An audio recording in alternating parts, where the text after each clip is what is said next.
Hello, I'm Jim Frederick.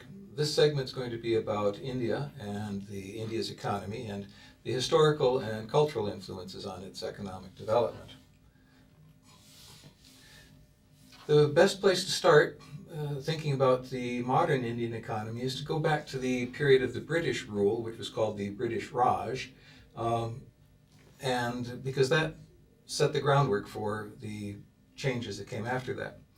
When when India was controlled by the British, the feeling was that they were exploiting they were exploiting the Indian people. That the British were, excuse me, that the Indians were better off under the previous Mughals than they were under the British. The British were imposing taxes uh, to finance British operations there.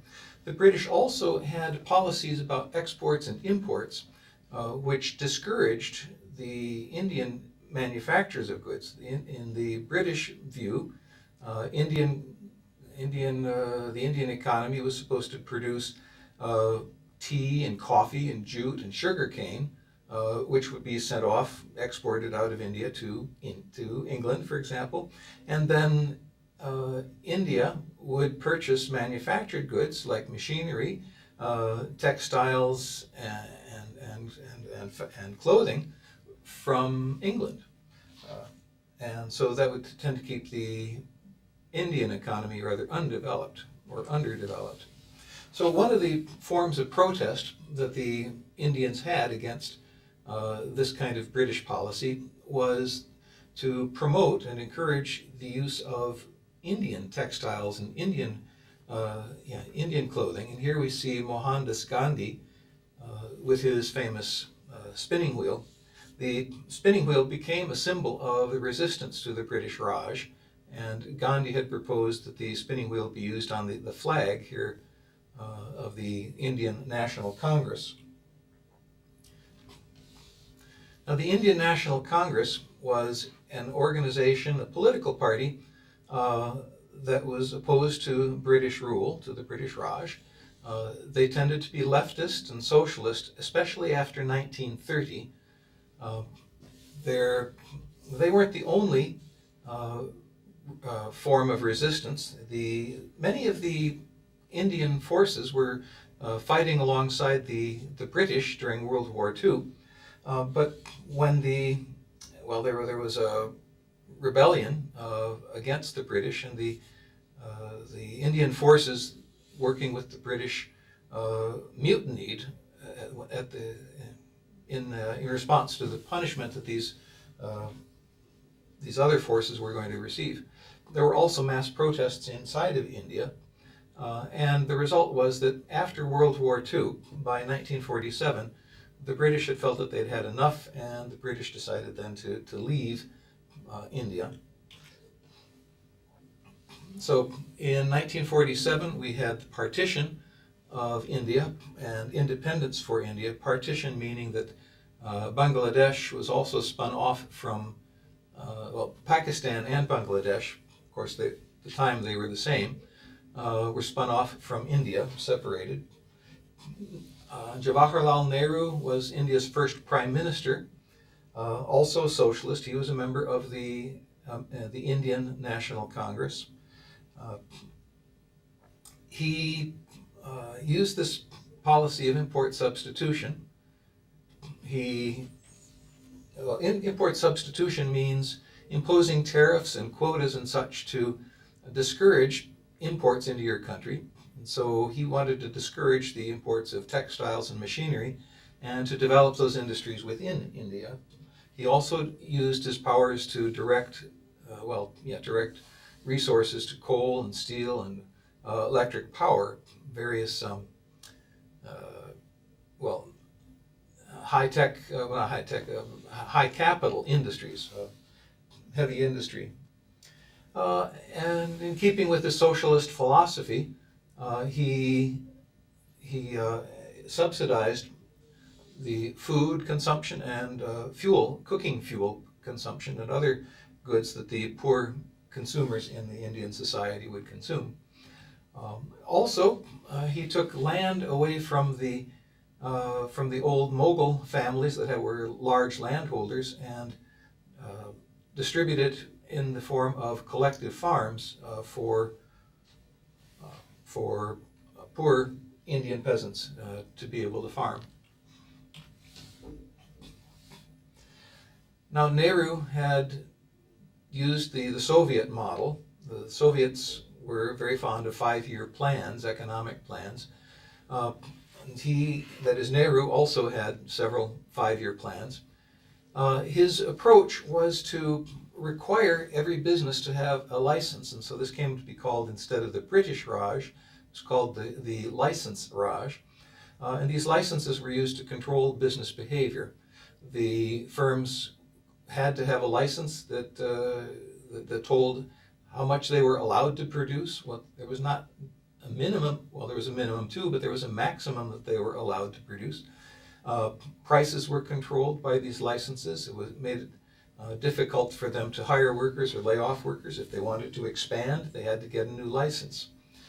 I don't call this socialism, because socialism really means a situation where the government owns the means of production, the factories and the land. And under Nehru, the government actually owned very little. There were only a couple of businesses that got nationalized under Nehru.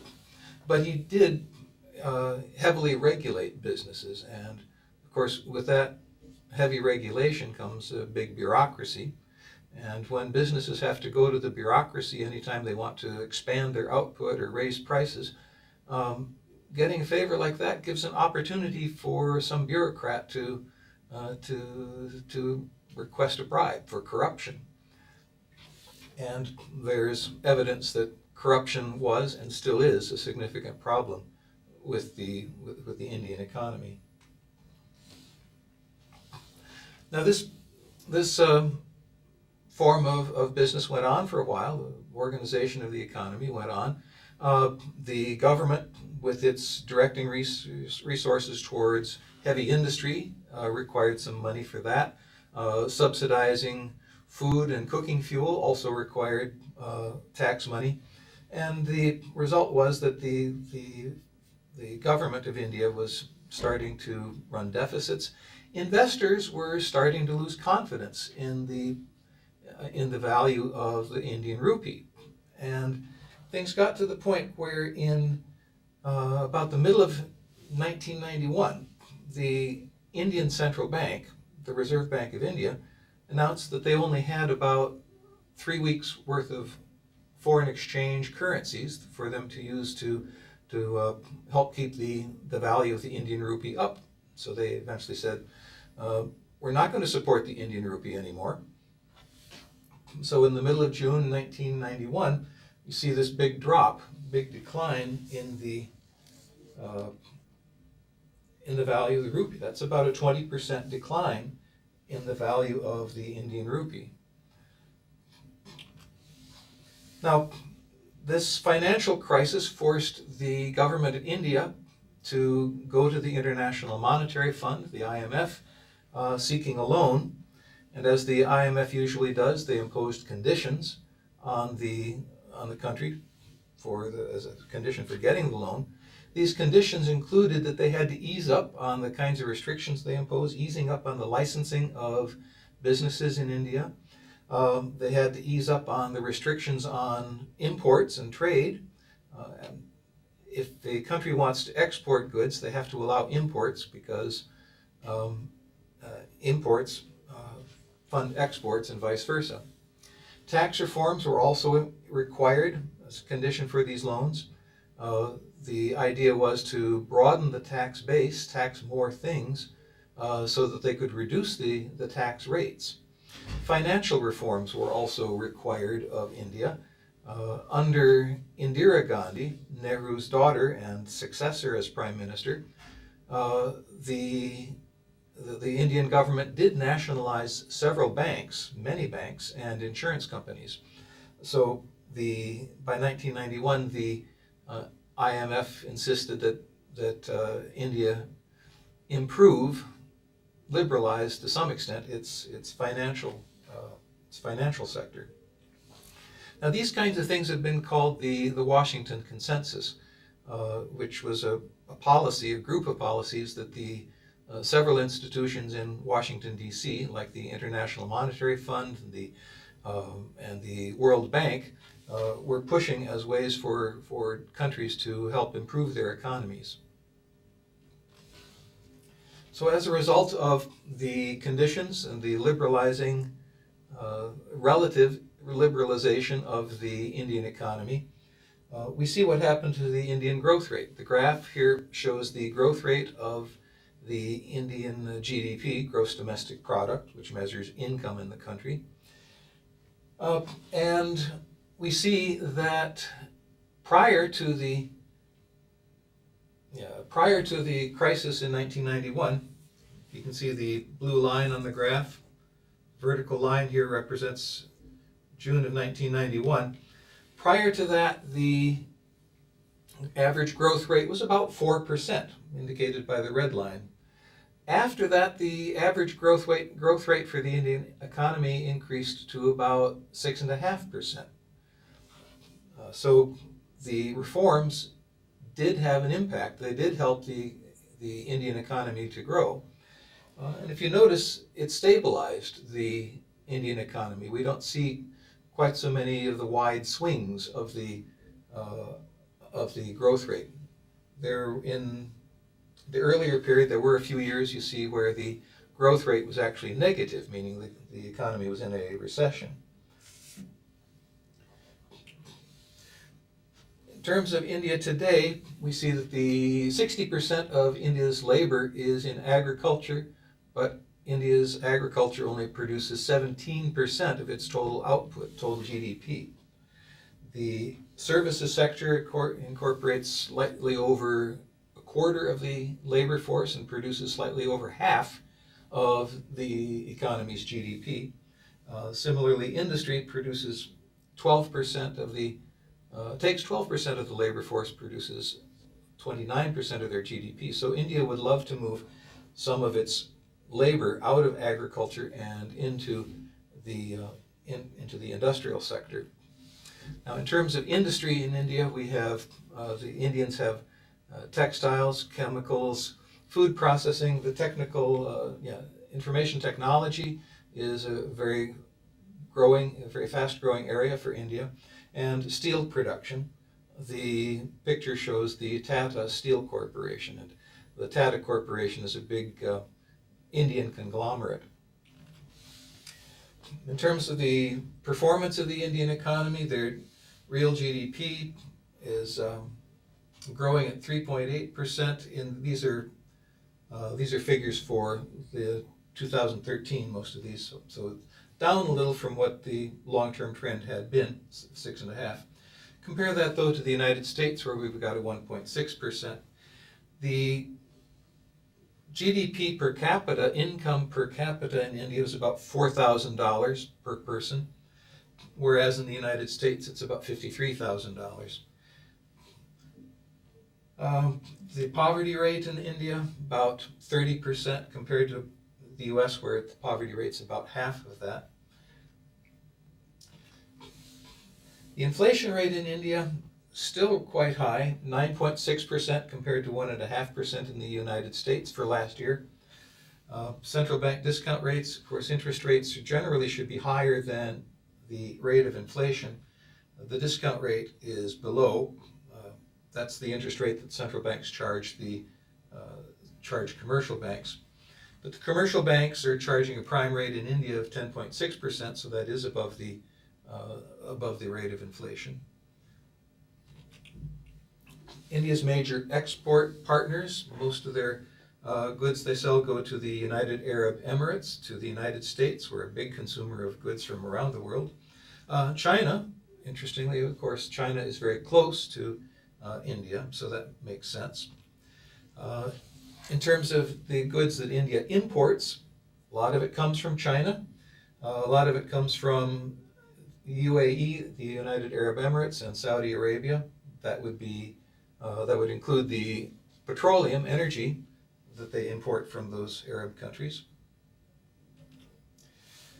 As India moves towards a free market economy, India still has some challenges. They still have many government enterprises. They still subsidize food and fuel. Uh, and they still have labor market restrictions. It is hard for firms in India to lay off workers when needed. That might sound like a good thing for the workers, but if the employer has to think twice about whether they can afford to keep you on for 10 or 20 years, the employer might think twice about uh, hiring additional workers. So making it hard for people to lay off workers also makes it hard to get employed. There are still limits on the number of workers a firm may hire. There are wage controls.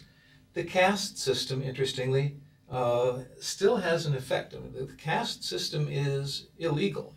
You are not allowed to discriminate against somebody in employment on the basis of their caste. But that doesn't mean that these employment patterns don't persist, that people in the Kshatriya class that used to be nobility and warriors traditionally still, many of them are in the military. They make good soldiers. The Brahmins are traditionally priests and teachers, and today still many of the teachers in India are Brahmins. So these stereotypes still persist. As an indication of the continuing importance of caste, a survey was done in one of the Indian states about an election. They asked, would you use caste as a way of deciding who to vote for? And roughly 40% of them said that they would.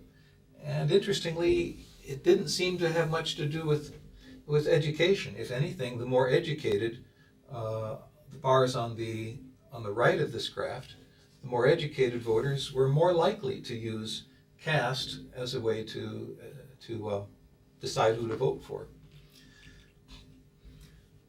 Now, just recently, that is in 2012, there was another round of liberalization. They opened up the economy to foreign direct investment.